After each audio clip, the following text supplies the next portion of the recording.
বন্ধুরা, আশা করি তোমরা সবাই ভালো আছো। তোমাদের সবাইকে আমার ইউটিউব চ্যানেল লার্নিং উইথ গৌরবে ওয়েলকাম। আজ আমি তোমাদের সঙ্গে পঞ্চম শ্রেণীর আমাদের পরিবেশ বইয়ের চতুর্থ অধ্যায় থেকে সমস্ত গুরুত্বপূর্ণ প্রশ্ন উত্তর আজকের এই ভিডিওটা আলোচনা করব। তাই ভিডিওটা প্রথম থেকে শেষ পর্যন্ত মনোযোগ দিয়ে দেখো। তোমাদের মধ্যে কেউ যদি থাকো যে প্রথমবার আমার এই চ্যানেলের ভিডিও দেখছো, তাহলে অবশ্যই চ্যানেলটাকে সাবস্ক্রাইব করে পাশে থাকা বেল আইকনে ক্লিক করে নোটিফিকেশন অল করে দাও, কারণ তোমাদের ক্লাসে বিভিন্ন সাবজেক্টের উপর ভিডিও আমি যখনই আপলোড করব তার নোটিফিকেশন খুব সহজেই তোমরা পেয়ে যাবে। আর দেরি না করে চলো ভিডিও শুরু করা যাক। পঞ্চম শ্রেণীর আমাদের পরিবেশ বইয়ের চতুর্থ অধ্যায় থেকে সেকেন্ড পার্টের ভিডিওর প্রথম প্রশ্ন, পাহাড়ি অঞ্চলে লাল মাটিতে ভালো চাষ হয় না কেন? উত্তর, পাহাড়ি অঞ্চলে জমির ঢাল খুব বেশি হয়, তাই জল দাঁড়াতে পারে না। এছাড়াও লাল মাটি বেশি জল ধরে রাখতে পারে না, তাই এখানে ভালো চাষ হয় না। পরের প্রশ্ন, বিভিন্ন প্রকার প্রাকৃতিক সম্পদের উদাহরণ লেখো। উত্তর, কৃষিতে সম্পদ, ধান, চা প্রভৃতি। বনজ সম্পদ, মধু, মোম, কাঠ প্রভৃতি। খনিজ সম্পদ, কয়লা, খনিজ তেল, আকরিক লোহা প্রভৃতি। পরের প্রশ্ন, ঔষধি গাছ কাকে বলে? উত্তর, যে সমস্ত গাছের বিভিন্ন অংশ ব্যবহার করে রোগ সারানো হয় তাকে ঔষধি গাছ বলে, যেমন কালোমেঘ, বাসক, ঘৃতকুমারী, তুলসী প্রভৃতি। পরের প্রশ্ন, স্বামী বিবেকানন্দ দেশের মানুষকে কি বলতেন? উত্তর, স্বামী বিবেকানন্দ দেশের মানুষকে হাতে কলমে শিক্ষা নেওয়ার কথা বলতেন। এছাড়াও বইতে মুখ ডুবিয়ে বসে না থেকে ফুটবল খেলতে বলেছিলেন, যাতে শরীর ও মন ভালো থাকে।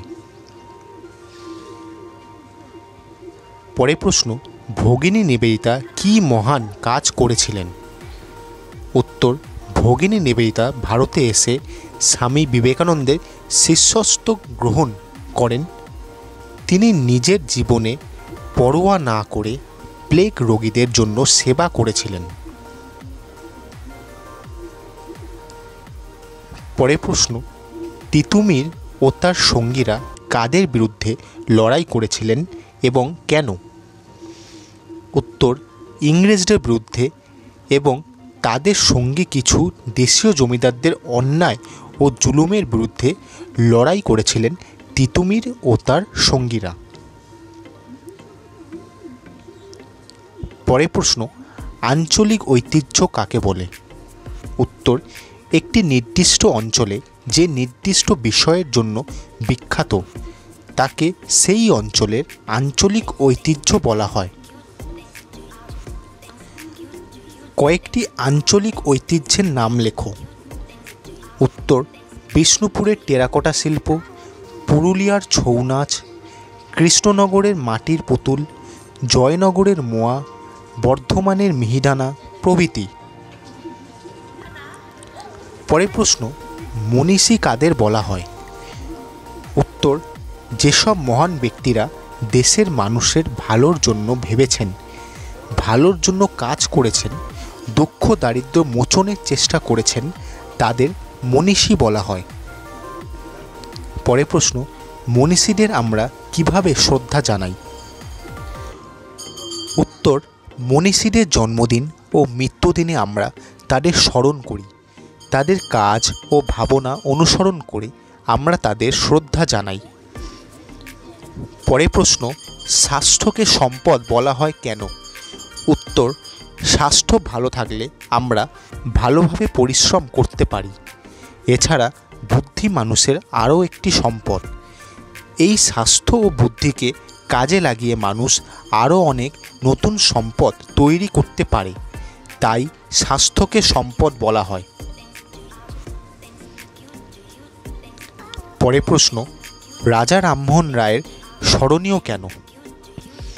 উত্তর, 19 শতকের সমাজ সংস্কার আন্দোলনের একজন উল্লেখযোগ্য ব্যক্তি ছিলেন রাজা রামমোহন রায়।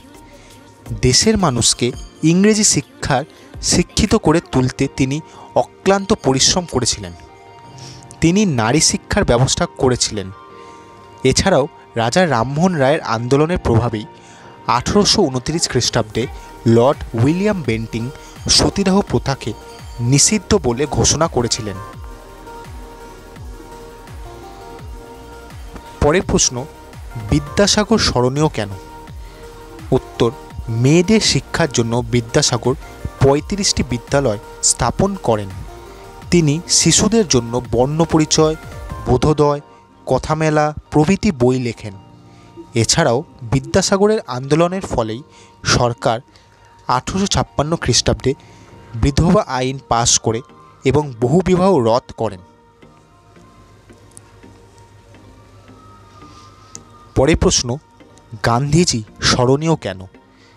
উত্তর, গান্ধীজি দক্ষিণ আফ্রিকায় বসবাসকারী ভারতীয়দের অধিকার রক্ষার জন্য সেখানকার সরকারের বিরুদ্ধে সত্যাগ্রহ আন্দোলন করেন। এছাড়াও ভারতবর্ষে ও সাধারণ মানুষকে একজোট করে তিনি ইংরেজদের বিরুদ্ধে লড়াই করেছিলেন। তিনি আইন অমান্য আন্দোলন, অসহযোগ আন্দোলন, ভারত ছাড়ো আন্দোলন প্রভৃতির নেতৃত্ব দিয়েছিলেন। কারেঙ্গে ইয়া মারেঙ্গে মন্ত্রে তিনি ভারতবাসীকে দীক্ষিত করেছিলেন। পরের প্রশ্ন, নেতাজি স্মরণীয় কেন? উত্তর, নেতাজি অত্যন্ত মেধাবী ছাত্র হয়েও ব্রিটিশদের সেবা করবেন না বলে সরকারি চাকরি প্রত্যাখ্যান করে দেশ সেবার কাজে যোগ দেন। ফরওয়ার্ড ব্লক নামে একটি দল প্রতিষ্ঠা করেন। এছাড়াও তিনি আজাদ হিন্দ সরকার প্রতিষ্ঠা করে ইংরেজদের বিরুদ্ধে যুদ্ধ ঘোষণা করেন।